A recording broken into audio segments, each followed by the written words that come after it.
நான் தினமும் கோவிலுக்கு செல்கிறேன். இருந்தும் ஏன் எனக்கு மட்டும் மன நிம்மதி ஏற்படவில்லை என்று புலம்புகிறீர்களா? அதற்கு காரணம் இதுதான். இனி நீங்கள் கோவிலுக்கு செல்லும்போது இந்த தவறை மட்டும் செய்துவிடாதீர்கள். சாமியை நேருக்கு நேராக நின்று கும்பிடக்கூடாது. வலதுபுறம் அல்லது இடதுபுறத்தில் நின்றுதான் கும்பிட வேண்டும்.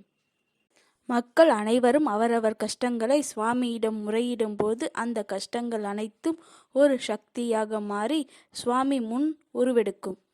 அந்த சக்திகள் முன் வாசல் வழியாக பிரபஞ்சத்திற்கு அனுப்பி வைக்கப்படும். அப்படி அந்த சக்தி செல்லும் போது எதிரில் நிற்பவர்கள் மீது மோதிவிட்டு செல்லும். இதனால்தான் அவர்களுக்கு மன கஷ்டங்களும் கவலைகளும் ஏற்படுகின்றன. சுவாமியின் கடைக்கண் பார்வை மிகவும் குளிர்ச்சியானது. எனவே அவர் கடைக்கண் படும்படி நின்று வணங்கினால் அவருடைய முழு ஆசீர்வாதத்தையும் பெறலாம்.